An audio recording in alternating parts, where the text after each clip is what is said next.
इस video lecture के अंदर कुछ इम्पॉर्टेंट एमसीक्यूज है, इसको सॉल्व करते हैं जो कि स्केलर एंड वेक्टर प्रोडक्ट पे बेस कर रहे हैं।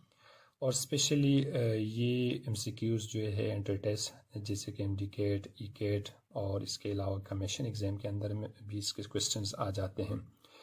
जिसके पहला सवाल है इसके अंदर के the scalar product of two vectors A and B A. देखिए ए का मैग्नीट्यूड भी गिवन है, बी का मैग्नीट्यूड भी गिवन है और हमें बता रहे कि इन दोनों के बीच में स्केलर प्रोडक्ट बताना है। तो देखिए स्केलर प्रोडक्ट का जो कॉन्सेप्ट है वो हमें मालूम है, या स्केलर प्रोडक्ट या डॉट प्रोडक्ट के। लेट सपोज अगर दो वेक्टर के बीच में स्केलर प्रोडक्ट है, डॉट प्रोडक्ट है, तो इसको अगर हम एक्सपेंड कर देते हैं ना, तो a dot b is equals to magnitude of A magnitude of b and cos of theta. ठीक है, यानी cos of the angle between these two vector. लेकिन अगर हम क्वेश्चन पर यहाँ पर गौर करें तो क्वेश्चन के अंदर हमारे पास कोई भी एंगल का इंडिकेशन नहीं है। तो देखिए यहाँ पर फिर हमने स्केलर प्रोडक्ट का ये वाला फार्मूला यूज नहीं करना होगा, हमने सिंपल जो है एक और बी के दरमियान जो है डॉट प्रोडक्ट निकालना होगा। इट्स मीन हमने सिंपल जो है ए और बी को आपस में क्या करना होगा, मल्टीप्लाई करना होगा। तो देखिए इन दोनों को अगर हम जैसे मल्टीप्लाई करते हैं तो हमारे पास देखिए पहला है ए वेक्टर, ए के अंदर है हमारे पास 2i प्लस 5k और बी वेक्टर बराबर है किस चीज़ के, 3j प्लस 4k इसके इक्वल है। तो देखिए हमने सिंपल इन दोनों को मल्टीप्लाई करना है और देखिए हमें स्केलर प्रोडक्ट का कॉन्सेप्ट अच्छी तरह से मालूम है यूनिट वेक्टर के अंदर कि भाई अगर हम i को j के साथ मल्टीप्लाई कर देते हैं, जैसे कि लेट सपोज हमारे पास एक कोऑर्डिनेट सिस्टम है, एक 3 डायमेंशन सिस्टम है x y z। देखिए इस तरफ x एक्सिस पे हम i यूनिट वेक्टर को रिप्रेजेंट करते हैं, y पे हम j को रिप्रेजेंट करते हैं और z एक्सिस पे हम k यूनिट वेक्टर को रिप्रेजेंट कर देते हैं। तो देखिए i और j के बीच में 90 डिग्री है, j k के बीच में 90 डिग्री है, k और i के बीच में 90 डिग्री है और यहाँ पर हमारे पास cos रेशो है, cos थीटा है। तो देखिए और हमें अच्छी तरह से मालूम है कि cos 90 बराबर होता है किस चीज़ के, 0 के इक्वल है। तो यहाँ पर इसी क्वेश्चंस के अंदर हमने i j जैसे j k i को अगर हम आपस में मल्टीप्लाई करेंगे तो इसका आंसर हमें क्या मिलेगा, 0 मिलेगा। इसको मल्टीप्लाई करने की ज़रूरत नहीं है। दूसरा कॉन्सेप्ट इसके अंदर यह है कि लेट सपोज अगर दोनों की मल्टीप्लिकेशन या तो x एक्सिस पे है, दोनों वेक्टर लाई कर रहे x एक्सिस पे या y एक्सिस पे या z एक्सिस पे लाई कर रहे, तो इट्स मीन दोनों एक दूसरे को पैरेलल होगा और पैरेलल केस के अंदर हम जो है स्केलर प्रोडक्ट को मल्टीप्लाई कर सकते। इसका आंसर हमें यानी सेम डायरेक्शन पे 0 एंगल पे हमें इसका आंसर मिल जाते हैं। तो देखें इन दोनों वेक्टर्स को हमने आपस में मल्टीप्लाई करना है। तो देखिए यहाँ पर अगर हम इस पहले वाले टर्म पे देखें तो ये i है और ये है j। अगर मैं i को j के साथ मल्टीप्लाई करूंगा तो मुझे 0 आंसर मिलेगा क्योंकि i और j के बीच में 90 डिग्री है। इस तरह से अगर i को मैं अगेन k के साथ मल्टीप्लाई कर दूँ तो अगेन मुझे 0 आंसर मिल जाएगा। इस तरह से अगर मैं k को अगेन j के साथ मल्टीप्लाई करूंगा तब भी मुझे 0 आंसर मिल जाएगा। लेकिन यहाँ पर सिर्फ पॉसिबल मेरे पास ये है कि मैं k को k के साथ मल्टीप्लाई कर दूँ, क्योंकि इन दोनों के बीच में ये दोनों एक दूसरे को पैरेलल है, यानी दोनों यहाँ पर जो दोनों वैल्यूज है एक दूसरे को 0 डिग्री पे है। तो इसलिए हम स्केलर प्रोडक्ट के अंदर दोनों अगर पैरेलल हो 0 डिग्री पे है तो इसको हम मल्टीप्लाई कर सकते हैं। अदरवाइज जितना भी अगर हमारे पास i j है, j के सबका आंसर हमारे पास 0 आ जाते हैं। तो यहाँ पर जो डॉट प्रोडक्ट है a dot b is equal to ये बराबर होगा किस चीज़ के, देखिए i यानी i और j इसका भी आंसर 0 आ रहे, i फिर अगेन k के साथ आंसर 0, फिर 5k और 3j का आंसर भी 0 आ रहे। ओनली मैं सिर्फ 5k को 4k के साथ मल्टीप्लाई कर सकता हूँ। तो 5 अगर 4 के साथ मल्टीप्लाई हो जाएगा तो ये आ जाएगा हमारे पास 20 और k डॉट k यहाँ पर आ जाएगा। k डॉट k किस चीज़ के इक्वल होते हैं, k डॉट k दोनों यूनिट वेक्टर हैं और इसका रिजल्टेंट 1 के इक्वल होते हैं। तो ये आ जाएगा हमारे पास 20। तो देखिए फर्स्ट एमसीक्यूज जो है यहाँ पर कोई एंगल नहीं था, सिंपल हमने इसका मल्टीप्लिकेशन किया, दोनों ब्रैकेट्स का दोनों वैल्यूज़ का a और b का मल्टीप्लाई किया और जो कॉमन है जैसे कि i से मल्टीप्लाई होगा, j से मल्टीप्लाई होगा और k से मल्टीप्लाई होगा। लेकिन यहाँ पर दोनों के अंदर हमारे पास सिर्फ k कॉमन था तो हमने k को आपस में मल्टीप्लाई किया तो हमें a डॉट b का जो आंसर मिला, दोनों की स्केलर प्रोडक्ट का जो आंसर मिला वो हमें 20 आंसर मिला। तो फर्स्ट एमसीक्यूज का जो ऑप्शन है करेक्ट ऑप्शन हमारा ए ऑप्शन है। क्वेश्चन नंबर 2 के अंदर बता रहे कि if a is equal to 5i plus 7j minus 3k and b is equal to 2i plus 2j minus ak are perpendicular vector, दोनों एक दूसरे को क्या है, परपेंडिकुलर वेक्टर है। Find the value of a, और इसमें हमने ए की वैल्यू बताना है। तो देखिए ये भी सेम कॉन्सेप्ट है, दोनों के बीच में स्केलर प्रोडक्ट है, लेकिन यहाँ पर एक कंडीशन गिवन है कि both vector are perpendicular to each other. तो परपेंडिकुलर का मतलब ये हुआ कि इसके बीच में एंगल कितना है, 90 डिग्री है, और हमें मालूम है cos 90 बराबर होता है किस चीज़ के, ये 0 के इक्वल है। तो अगर मैं यहाँ पर cos थीटा 90 पुट कर दूँ तो cos 90 इज इक्वल टू 0, और a डॉट बी 0 से मल्टीप्लाई होके क्या आंसर बन जाएगा, ये 0 बन जाएगा। तो यहाँ पर मेरे पास आ जाएगा कि a डॉट बी का आंसर इस कंडीशन की वजह से क्या हो जाएगा, 0 हो जाएगा, क्योंकि both vector are perpendicular to each other. देखें अब ए वेक्टर बी वेक्टर मेरे पास ऑलरेडी गिवन है, तो अब इस इक्वेशन के अंदर मैं इस वैल्यूज को रिप्लेस करूंगा और आपस में मल्टीप्लाई करूंगा, और इससे जो ए का आंसर आ जाएगा वही मैंने बताना है। तो देखें ए की जो मैग्नीट्यूड है वो है यहाँ पर 5i plus 7j minus 3k, और यहाँ पर बीच में डॉट प्रोडक्ट है। बी की जो वैल्यू है वो है मेरे पास 2i प्लस 2j माइनस ए के, और ए को हमने क्या करना है, फाइंड करना है, इज इक्वल टू 0 आ जाएगा। देखिए अब अगेन वही कहानी है कि भाई हमने आई को आई के साथ मल्टीप्लाई करना है, जे को जे के साथ मल्टीप्लाई करना है, और के को के के साथ मल्टीप्लाई करना है। अदरवाइज अगर मैं आई जे के साथ मल्टीप्लाई कर दूं जे के आई के साथ, तो इसका आंसर 0 मिलेगा हमें। तो देखिए आई के साथ अगर मैं मल्टीप्लाई करूंगा तो 5 to 10 आ जाएगा, और आई डॉट आई 1 के इक्वल होते हैं। फिर again plus multiply by plus, यहाँ पर 7 2 से मल्टीप्लाई हो जाएगा तो 14, और जे डॉट जे किस चीज़ के इक्वल है, 1 के इक्वल है। फिर अगेन माइनस माइनस के साथ मल्टीप्लाई होकर प्लस बन जाएगा, और 3 अब ये ए के साथ मल्टीप्लाई हो जाएगा तो ये 3a इज इक्वल टू 0, और के डॉट के किस चीज़ के इक्वल है, ये 1 के इक्वल है, और हमने ए की वैल्यू फाइंड करना है। तो देखिए 10 और 14 आपस में ऐड हो जाएगा, और ये वाला वैल्यू इज इक्वल टू से दूसरी साइड पे आ जाएगा, तो 3a is equal to minus 24 हो जाएगा। डिवाइड बोथ साइड बाई 3, दोनों साइड को अगर मैं 3 से डिवाइड करूंगा तो मेरे पास क्या आंसर आ जाएगा, इज इक्वल टू -8। इसका मतलब ये है कि a की वैल्यू यहाँ पर क्या है, -8 है, यानी इन दोनों की स्केलर प्रोडक्ट के अंदर जो a की वैल्यू है, a हमारे पास क्या है, -8 है। तो इस एमसीक्यूज का जो करेक्ट ऑप्शन है वो है ऑप्शन डी। ठीक है, नेक्स्ट क्वेश्चन है क्वेश्चन नंबर 3 के बता रहे कि if a dot b is equal to 0 when magnitude of a is not equal to 0, magnitude of b is not equal to 0, then vectors are. देखिए एक logical पूछ रहे कि भाई a डॉट बी हमारे पास 0 है। देखिए यहाँ पर a डॉट बी 0 है, तो इसका मतलब ये है कि या तो ये वेक्टर जो है इन दोनों में से या तो a का मैग्नीट्यूड 0 है या b का मैग्नीट्यूड 0 है, या इन दोनों में एंगल ऐसा है जो cos की वैल्यू वहाँ पर 0 आ रहे, तब इसका रिजल्टेंट 0 आ रहे। और यहाँ पर कंडीशन है कि भाई मैग्नीट्यूड ऑफ ए 0 नहीं है, मैग्नीट्यूड ऑफ बी भी हमारे पास 0 नहीं है, तो फिर इन दोनों वेक्टर जो है ये आपस में या तो परपेंडिकुलर है तब हमें 0 आंसर मिल रहे, या जो है हमारे पास ऐसा कौन सा एंगल है इन दोनों के बीच में ताकि हमारे पास a डॉट बी 0 आ रहे। ताकि अगर इसको हम थोड़ा सा एक्सप्लेन करें तो हमारे पास आ जाएगा, देखिए a dot b is equal to magnitude of a magnitude of b cos theta. देखिए हमें बता रहे कि मैग्नीट्यूड ऑफ a भी 0 के बराबर नहीं है, मैग्नीट्यूड ऑफ b भी 0 के बराबर नहीं है। इसके बाद सिर्फ हमारे पास पॉसिबिलिटी ये है, यहाँ पर जो इन दोनों वेक्टर्स के बीच में जो एंगल है वो 90 डिग्री है, यानी मतलब ये है कि ये दोनों वेक्टर एक दूसरे को परपेंडिकुलर है, तब हमारे पास क्या है, a डॉट बी का रिजल्टेंट 0 है। तो यहाँ पर cos 90 हमें अच्छी तरह से मालूम है ये 0 के इक्वल है। अगर मैं यहाँ पर 0 रिप्लेस करूंगा तो ये आ जाएगा मेरे पास a dot b is equal to 0। तो देखिए स्केलर प्रोडक्ट के लिए 3 पॉसिबिलिटी है, या तो जो गिवन वेक्टर है जैसे कि a का मैग्नीट्यूड 0 होगा, नल वेक्टर होगा, या b का मैग्नीट्यूड नल वेक्टर होगा, या इन दोनों के बीच में एंगल 90 डिग्री होगा, तब इसका रिजल्टेंट 0 हो सकता है, अदरवाइज ये 0 नहीं होगा। तो यहाँ पर ऑप्शन के अंदर है पैरेलल, पैरेलल पे स्केलर प्रोडक्ट 0 नहीं होता है, एंटी पैरेलल पे भी नहीं होता है, लेकिन परपेंडिकुलर पे यानी 90 डिग्री पे हमारे पास स्केलर प्रोडक्ट का रिजल्ट 0 आ जाते हैं। तो ठीक है, यहाँ पर हमारे पास जो है एमसीक्यूज नंबर 3 का जो करेक्ट ऑप्शन है ऑप्शन सी, यानी both vector are perpendicular to each other. अच्छा अब है क्वेश्चन नंबर 4। क्वेश्चन नंबर 4 के अंदर बता रहे कि a dot b is equal to 0। अब हमें पहले से पता चला कि या तो a वेक्टर 0 होगा या b वेक्टर 0 होगा, या इन दोनों के बीच में एंगल 90 डिग्री है, तब a डॉट बी 0 है।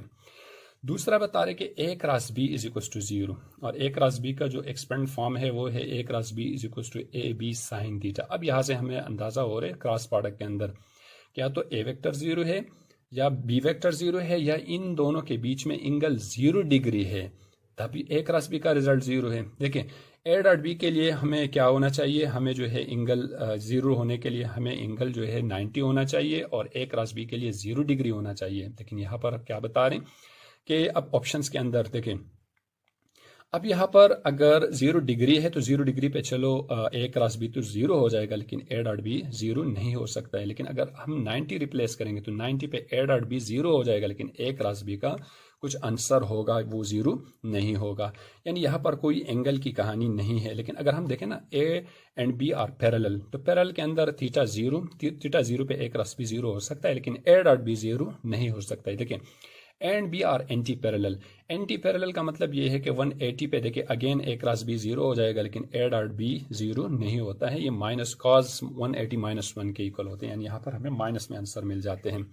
तीसरा ऑप्शन है a and b are perpendicular. Perpendicular पे अगेन ए डॉट बी 0 होगा, लेकिन ए क्रॉस बी 0 नहीं हो सकते हैं। ठीक है, अगर हम देखें ना एटलीस्ट ए और बी इज नल वेक्टर, या तो ए नल वेक्टर है या बी नल वेक्टर है, या हम यहाँ पर ये भी कह सकते हैं कि ए बी दोनों नल वेक्टर है, तब इन दोनों का रिजल्ट हमें 0 मिल रहा है। अदरवाइज एंगल पे ये दोनों कभी भी 0 नहीं हो सकते। यानी यहाँ पर जो हमारा पॉसिबल यानी करेक्ट ऑप्शन है एमसीक्यूज नंबर 4 के लिए वो डी ऑप्शन है। यानी दोनों के बीच में क्या है, दोनों के बीच में जो है अगर 0 डिग्री है तो फिर ये वाला ऑप्शन, ये वाला ए क्रॉस बी 0 होगा, अगर 90 डिग्री है तो ये 0 होगा। लेकिन देखिए दोनों 0 नहीं हो सकते।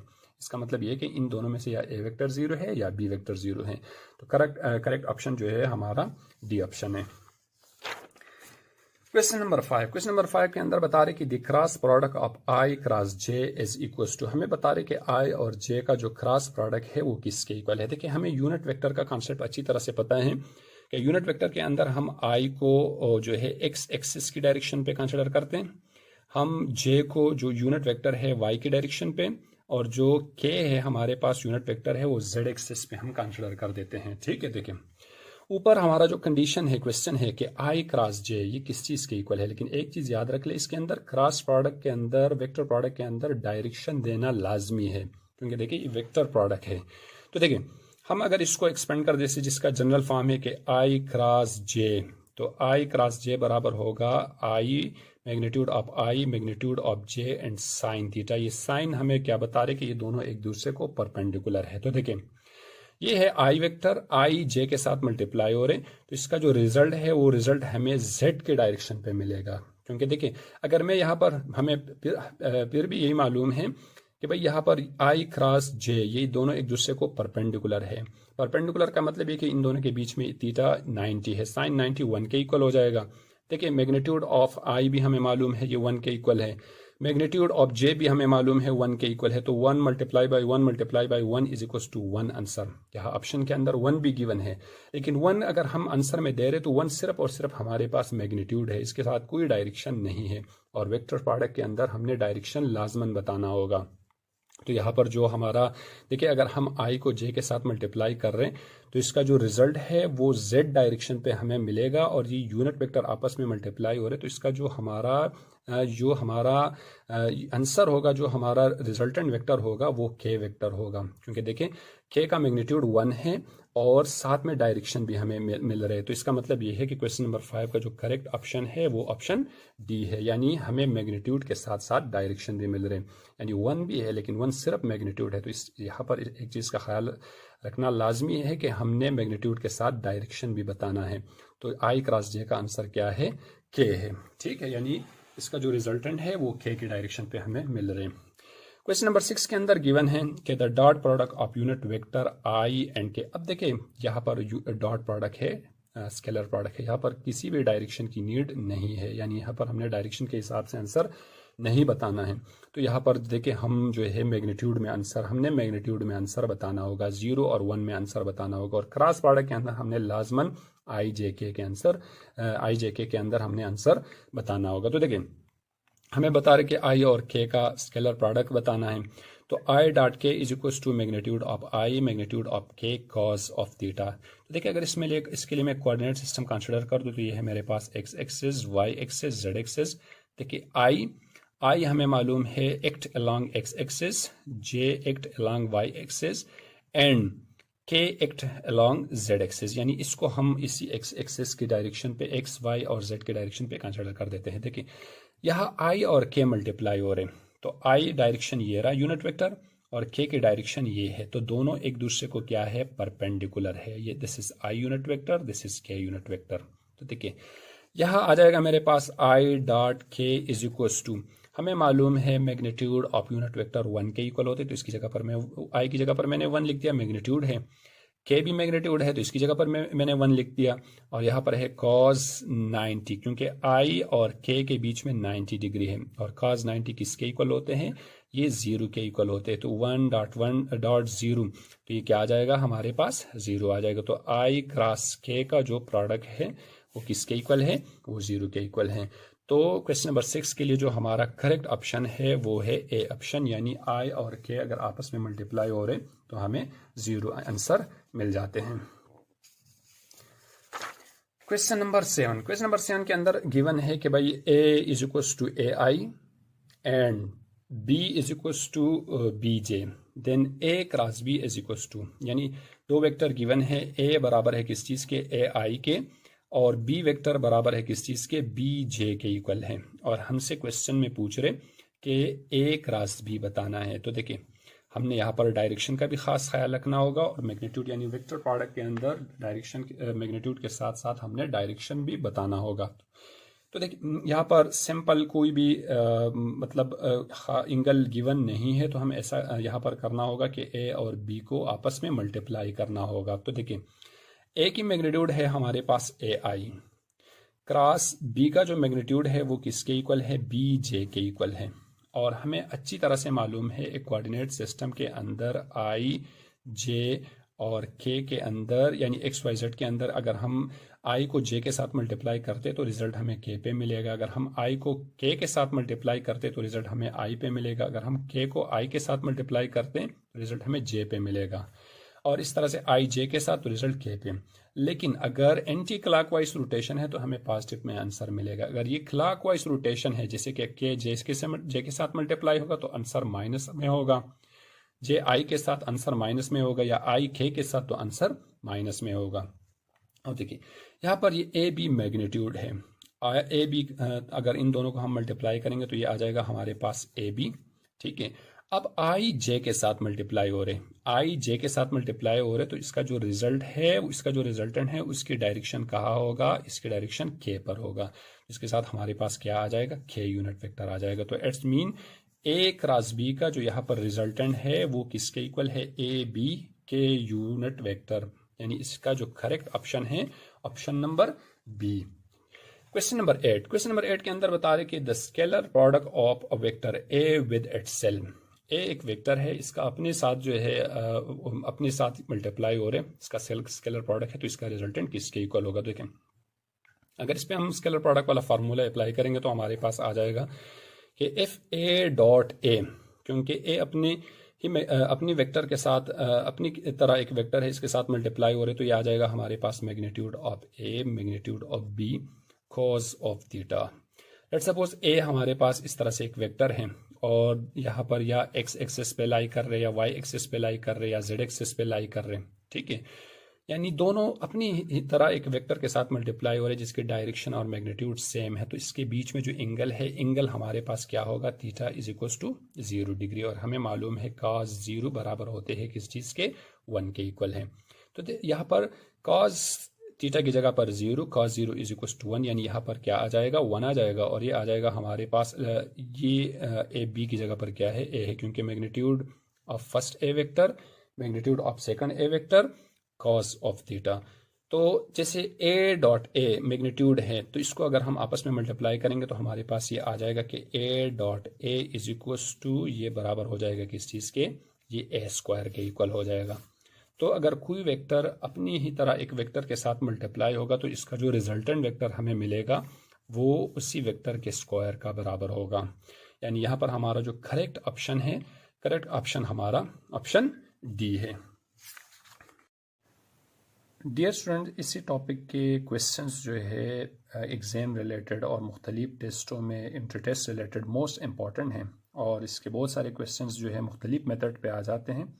तो इसके क्वेश्चंस ज़्यादा है, इसी वजह से इसको बी और सी डी वीडियो में मैंने सॉल्व किए हैं, और इसके रिमेनिंग क्वेश्चंस जो है आगे लेक्चर्स के अंदर डिस्कस करते हैं। तब तक अल्लाह हाफिज़।